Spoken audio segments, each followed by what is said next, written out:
माधवपुर गांव में कुंदन नामी एक गरीब लकड़हारा था, जो गरीब लकड़ियां जैसे तैसे बेचकर अपना गुजारा करता था। जब एक दिन आज तो सुबह से सांझ हो गई, लेकिन अभी तक मेरी एक भी लकड़ी नहीं बिकी है। भगवान, लगता है आज भूखा ही सोना पड़ेगा। अरे कुंदन भैया, है? अरे क्या हुआ? अभी तक तुम्हारी लकड़ी नहीं बिकी क्या? है? अरे कहाँ रामू, बैठा तो हूँ यही इंतजार में कि कोई खरीद ले इन लकड़ियों को, लेकिन कोई खरीद ही नहीं रहा। अरे कुंदन भैया, एक बात कहता हूँ, बुरा मत मानना भाई, क्योंकि तुम्हारी सारी लकड़ी गीली है, इसलिए इन्हें कोई नहीं खरीदेगा। इसलिए तुम आज घर जाओ, कल दोबारा से नई सूखी लकड़ी लाना भाई, तब जाकर बिकेगी। रामू ये कहकर जा चुका था और उसकी बात सुनकर कुंदन भी उदासी से अपने घर आ गया और अगले दिन वो सुबह सुबह लकड़ियां लेने जंगल गया। मैं यहाँ इतनी सुबह इस जंगल में तो आ गया, लेकिन यहाँ तो अच्छी क्या सूखी लकड़ियां भी नहीं दिखाई दे रही है। लगता है मेरी किस्मत ही खराब है। खैर, जो है उसी को चुनता हूँ, वरना बाकी के लकड़हारे आकर वो भी ले जाएंगे। अरे वाह, ये कितनी सुंदर हिरणी है। हाँ? कुंदन उस हिरणी को वहाँ से गुजरते हुए देख रहा था, जब अचानक उस हिरणी को एक शिकारी का तीर लगा, जिससे वो वहीं तड़पते हुए गिर पड़ी। अरे ये क्या? वो शिकारी तो उस हिरणी का शिकार करके भाग गया है। अरे क्या करूं? मैं उसके पीछे जाऊं? हाँ? नहीं नहीं नहीं नहीं, मैं पहले इस हिरणी को देखता हूँ। मेरी मदद करो, मुझे बचाओ। तुम चिंता मत करो, मैं अभी कुछ करता हूँ। कुंदन ने ये कहकर पास उगी जड़ी बूटी को तोड़कर उस हिरणी के जख्मों पर रखा, जिससे वो बिल्कुल ठीक हो गई। तुम्हारा बहुत बहुत धन्यवाद कि तुमने मेरी जान बचाई। अरे कोई बात नहीं, ये तो मेरा फर्ज था। लेकिन तुम कौन हो? क्योंकि मैंने पहले कभी तुम्हें यहाँ नहीं देखा। मेरा नाम वर्षा है, मैं इसी जंगल में रहती हूँ। और तुम कौन हो? वर्षा के पूछने पर कुंदन ने उसे अपने बारे में बताया, जिसे सुनकर वो बहुत उदास हो गई। कुंदन, तुम वाकई अपना जीवन बहुत संघर्षों के बीच काट रहे हो, लेकिन तुम चिंता मत करो, मेरे पास भविष्य देखने की शक्ति है और मेरी ये शक्ति कहती है कि आज तुम्हारी लकड़ी के सारे कट्टे बिक जाएंगे। भविष्य देखने की शक्ति? अच्छा मजाक करती हो। अरे, और मेरे कट्टे कहीं बिक ही न जाए। ठीक है, तुम अभी नहीं मान रहे हो तो कुछ समय बाद मानोगे। वर्षा के ऐसे कहने पर कुंदन अपनी लकड़ियों का कट्टा लेकर बाजार में बैठा था, जब एक ग्राहक आया। अरे वाह कुंदन, तुम्हारी तो सारी लकड़ियाँ बहुत अच्छी है। ऐसा करो, तुम ये सारे कट्टे मुझे बेच दो भाई। पर आप इतनी सारी लकड़ियाँ का क्या करेंगे साहब? अरे कुंदन, ये लकड़ियाँ मेरे बहुत काम की हैं, तुम बस इन्हें मुझे दे दो। इसका मतलब वर्षा वाकई में भविष्य देख सकती है। अरे कुंदन, कहाँ खो गए हो? अरे हाँ, लीजिए साहब आपकी लकड़ियाँ। और फिर कुंदन लकड़ियों को बेचने के बाद तुरंत वर्षा के पास गया। क्या हुआ कुंदन, अब विश्वास हुआ तुम्हें? हाँ, लेकिन ये सब कैसे? बस मेरे पास है ये शक्तियाँ। खैर, अब जो मैं तुम्हें बताने जा रही हूँ वो तुम जरा ध्यान से सुनना। हाँ, बताओ कि अब आगे क्या होने वाला है? ठीक है, सुनो। महल में मंत्री जी राजा भीम की हत्या की साजिश रच रहे हैं, और यदि तुम महाराज की जान बचा लेते हो तो महाराज तुम्हें इनाम और सम्मान दोनों देंगे। मगर मैं ऐसा कैसे कर सकता हूँ? इसके लिए तुम्हें खुद जाकर महाराज को इस बात से आगाह करना होगा, लेकिन याद रहे तुम किसी को भी मेरे बारे में नहीं बताओगे। ठीक है वर्षा, अगर बात हमारे राजा की जान की है तो मैं जरूर जाऊंगा। फिर कुंदन राजा के महल गया, जहाँ राजा अकेले बगीचे में बैठे थे। अरे कुंदन, तुम यहाँ? प्रणाम महाराज, माफ कीजिएगा अगर मैंने आपको तंग किया हो तो, लेकिन मुझे आपको एक बहुत जरूरी बात बतानी है। कैसी बात कुंदन? अब बताइए। राजा के पूछने पर कुंदन ने उन्हें सारी बात बताई, लेकिन वर्षा को छोड़कर। लेकिन तुम ये सब कैसे जानते हो? महाराज, क्योंकि मैं भविष्य देख सकता हूँ। अच्छा मजाक करते हो तुम कुंदन। ठीक है महाराज, आपको मेरी बातों पर विश्वास नहीं तो मैं क्या कर सकता हूँ। फिर कुंदन वहां से लौटकर दोबारा वर्षा के पास गया और उसे सब बताया। अब बोलो वर्षा, महाराज ने तो मेरी बात पर विश्वास ही नहीं किया।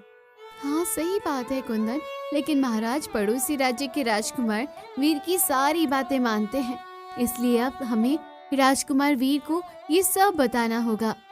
अच्छा, लेकिन वो मुझे मिलेंगे कहाँ? उन्हें शिकार का बहुत शौक है और मैं जानती हूँ वो यहाँ आएंगे, इसलिए तुम तब उन्हें सब बता देना ताकि वो कैसे भी करके महाराज को यहाँ लेकर आए। ठीक है वर्षा। फिर वो दोनों मिलकर राजकुमार वीर का इंतजार करने लगे, जब अचानक ही वो वहाँ शिकार पर आए। अरे वाह, ये हिरणी तो बहुत सुंदर है, इसका शिकार तो करना बनता है। अरे अरे अरे, ये कहाँ भाग रही है? अरे रुक जा हिरणी। राजकुमार वीर को शिकार करते देख हिरणी भागते हुए कहीं गायब हो चुकी थी, जबकि वो उसे ढूंढते ढूंढते उसके पीछे चले आए। जब वहाँ उन्हें हिरणी के साथ कुंदन भी नजर आया। अरे कौन हो तुम और यहाँ क्या कर रहे हो? मैं कुंदन लकड़हारा हूँ और मैं आपसे राजा भीम के बारे में कुछ जरूरी बात करने आया हूँ। कैसी जरूरी बात? बताओ। फिर कुंदन ने उन्हें सारी बात, यहाँ तक कि वर्षा के बारे में भी बताई। ये क्या कह रहे हो तुम? होश में तो हो? भला ऐसा कैसे हो सकता है? नहीं, मैं नहीं विश्वास करता तुम्हारी बातों पर। ये सच कह रहा है। अच्छा, मैं कैसे मान लूं? अगर तुम इतना ही भविष्य देख सकती हो तो मेरे बारे में कुछ बताओ। ठीक है, तो सुनिए कि आप राजा भीम की पुत्री राजकुमारी चंद्रिका से प्रेम करते हैं।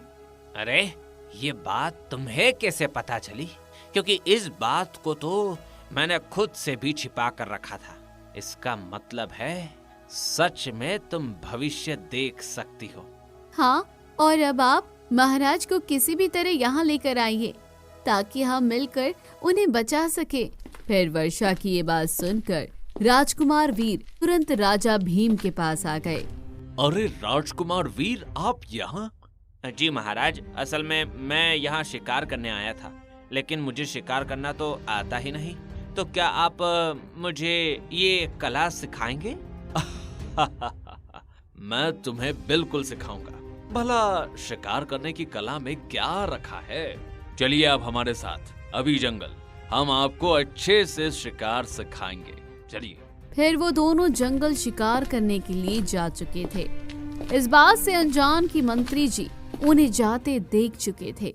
अच्छा, तो अब सही समय आ गया है इस राजा को मौत के घाट उतारने का। लेकिन पहले मुझे तांत्रिक दक्ष के पास जाना होगा। और फिर मंत्री जी काली गुफा में तांत्रिक दक्ष के पास गए। ओम भीम नमो नमः। अरे मंत्री जी, आप यहाँ? हाँ तांत्रिक दक्ष, अब समय आ गया है राजा को मारकर उनकी गद्दी हासिल करने का। हाँ ठीक है मंत्री जी, मैं राजा भीम को अपने जादू से अपने वश में कर लूंगा, जिससे वो सम्मोहित होकर खुद ही जंगल की उस पहाड़ी की चोटी से कूद कर अपनी जान दे दे। ठीक है, तो चलो फिर।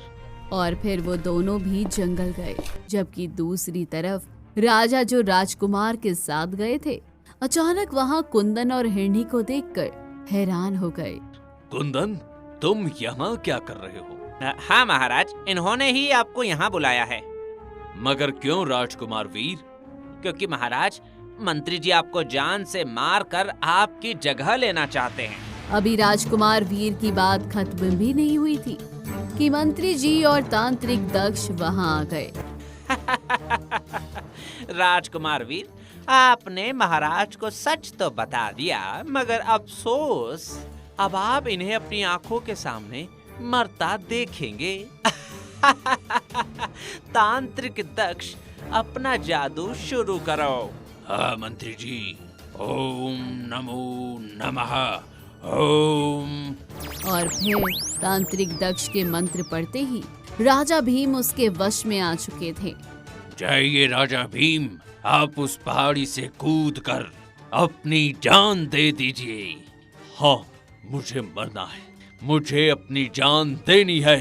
राजकुमार वीर जल्दी जाइए और वो तांत्रिक दक्ष के गले में लटकी माला को तोड़ दीजिए कि इससे पहले महाराज उस पहाड़ी से कूद जाएं। और जैसे ही राजा भीम तांत्रिक के वश में आकर पहाड़ी से कूदने जा रहे थे कि अचानक राजकुमार वीर उस तांत्रिक दक्ष के पास जाकर उसकी माला को तोड़ चुके थे, जिससे राजा का जादू खत्म हो गया और वो हिरणी भी एक साधु बाबा के रूप में आ गई। साधु बाबा, लेकिन आप तो हिरणी वर्षा थी ना?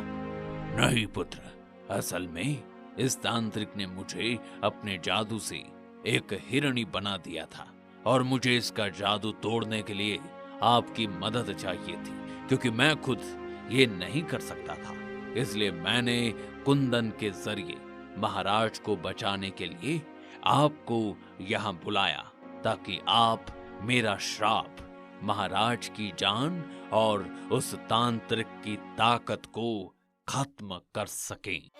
आप दोनों का बहुत बहुत धन्यवाद कि आप लोगों ने मेरी जान बचाई, लेकिन मैं अपने साथ धोखा करने वाले को हरगिज नहीं छोड़ता।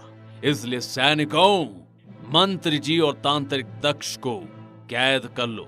साथ में कुंदन, आज से तुम मेरे नए मंत्री हो। और फिर राजा के कुंदन को मंत्री बनाने पर उसे मान सम्मान और धन मिला गया, जिससे उसका जीवन बदल गया और कहानी यहीं खत्म हुई। तो दोस्तों, कैसी लगी कहानी कमेंट बॉक्स में जरूर बताइए। चैनल को अभी तक सब्सक्राइब नहीं किया तो जल्दी जाकर कर लीजिए।